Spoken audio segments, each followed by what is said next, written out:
Well, thank you for rushing out there because I didn't think it would turn that exciting. Tell me a little bit about what it's like out there. First of all, I want to ask you in a minute what the police were like, but first tell me about the protesters. Who are they demographically, age-wise? Are they people who protest all the time downtown? Or like the usual freedom-oriented suspects? Are these different people? Was it families? Who was there at the side of the road? So, to my surprise, there are actually very few of those regular protesters that you would see in the city of Calgary. There were a lot of new faces, but I think that's because a lot of people did convoy from Edmonton and Red Deer and other places to be at this protest. And there was also a lot of little kids. I think the youngest one was probably around 2 months old, was in a stroller. And then there were some elderly people. There was also veterans. So there was a variety of people. Now, what I saw looked great. I saw our colleague Adam Sos with some fellows who had a helicopter and they had some messages, Axe the Tax. And I thought that is so much fun. That brings back memories of the trucker protest. Um, can you confirm for me that the conduct of the protesters was generally peaceful and I'm not going to say 100% law abiding because they moved the cones out into one lane of traffic, but they did so with the approval and cooperation of the RCMP. So, other than narrowing the lane there for a while, was everything else on the up and up, would you say? So at one point, I was watching them advance the lane, like they were trying to take more of the lane there lengthwise. So they were kind of just doing it on their own accord. But other than that, yes, they were 100% peaceful. I didn't see any altercations between them and the people driving by. In fact, it was just a lot of love and support. Obviously, you have the few folks there that might be yelling at those who might be giving the middle fingers back, but there's also a lot of people telling them that they love them back. So it was just a mix of the both. I saw you posted a tweet of someone driving back. The one form of antipathy that I saw, there was a lot of sympathetic horn honking, but one person drove by with an axe, I think. Here, let's take a look at the video and you can tell us what happened. Here's what you caught.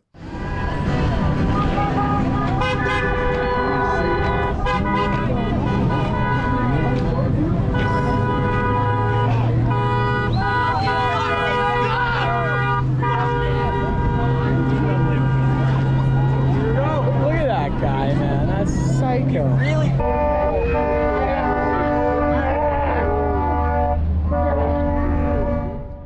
So I'm guessing that person didn't didn't support them. I think it's hard to understand the meaning there. Is that what you took from that? That someone didn't like the protesters, so they sort of wielded an axe or something?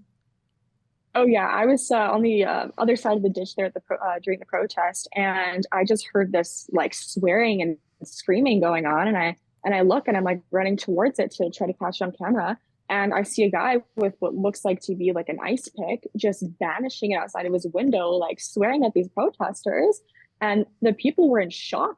Like, that is the last thing you'd expect. It looked like this guy either came prepared, he was going out to the mountains to go mountain climbing, but that was surely scary. You know And I what? use the word scary. It reminds me of the trucker convoy itself. The truckers themselves were very peaceful. It was the response to the truckers that was violent. Okay, now let me ask you, because I think that first, and I remember when I interviewed you on the live stream and I talked to your colleagues, Drea and Sheila and others around the country, I felt pretty positive about things. And the police, I'm going to use the word helpful. Like I remember Alexa said that the police were clearing lanes on Wellington, which is right there next to Parliament Hill. And the police in Calgary looked pretty easy peasy too. But yesterday, and I think even again today, I feel like things changed. And you maybe heard my opening remarks that the RCMP, this wasn't Calgary police, I don't think. They showed up in riot gear. Here, let me show you some footage. I'm not sure if this is your footage. It's of the riot police assembling. So were you there for this change of tone? Did it feel like the police had a new mission? Did they say anything? Were you there when any of that went down? So I'm going to actually take you back to the night before real quick. Around 7 p.m. Mountain Time, somebody was driving their brother to Cochrane. And as they were driving them there, they noticed that there was a huge line of what looked like to be Calgary police vans, around 20 of them, just lined up on a back road. So they immediately filmed the protesters back at the location on the highway and told them the situation. Somebody did have a pair of binoculars that they took a picture of these police vehicles. I will be posting that on my Twitter today.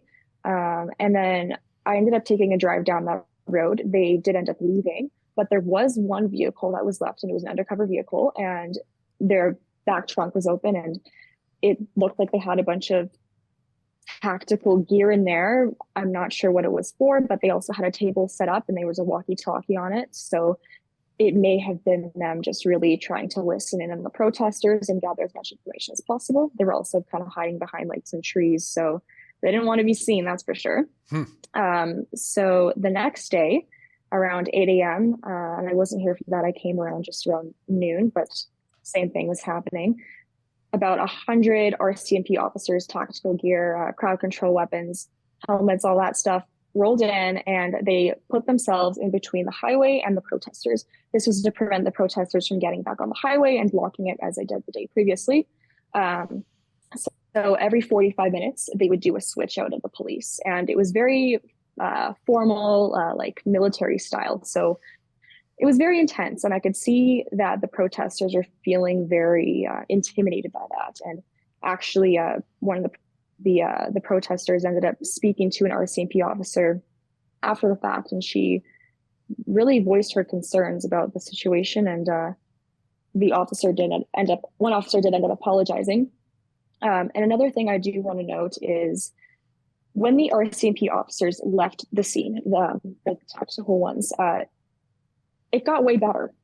I could just see the atmosphere change because the protesters had finally let their guard down and it was even more peaceful. So I think them being there actually made the situation worse.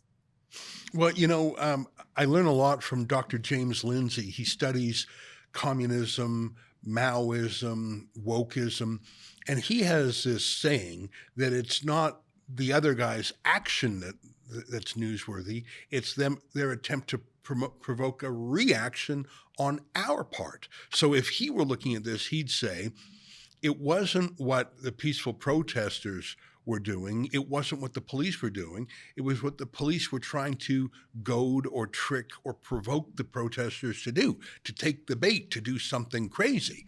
And luckily, I think Canada's peaceful protesters for freedom are more disciplined than that. Anyhow, that's how James Lindsay might analyze it. But you managed to capture on film something that made me laugh. When these riot-geared cops were marching away, someone took a boombox and started playing a series of tunes that were so funny that included a marching song from Star Wars, and really naughty, contained one of, I think, Hitler's speeches in Germany.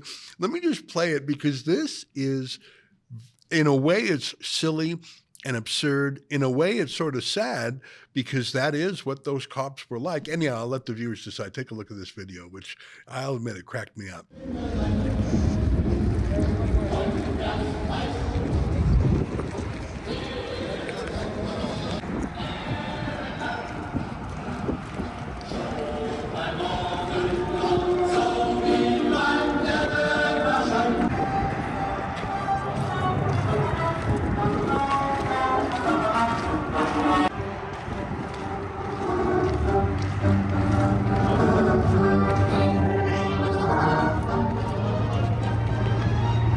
I mean, look, it's a tough one. Police have a tough job, but I think police have been politicized, and I don't want to make their political jobs any easier than necessary. I don't like it when police intimidate people, and I absolutely believe you when you say when the cops left, things became easier, freer, and more peaceful. I simply don't believe Albertans are violent people. I think this was Trudeau picking a fight. What do you think? I definitely agree with you. It was so unnecessary. It was so unnecessary. There were about maybe 60 protesters left, and to have 100 police officers in riot gear to show up and act like they were, it was some kind of like serious military operation going on, like they were about to do something violent. Like when the officers actually had what may have been a tear gas gun. So it was it was such an overreaction.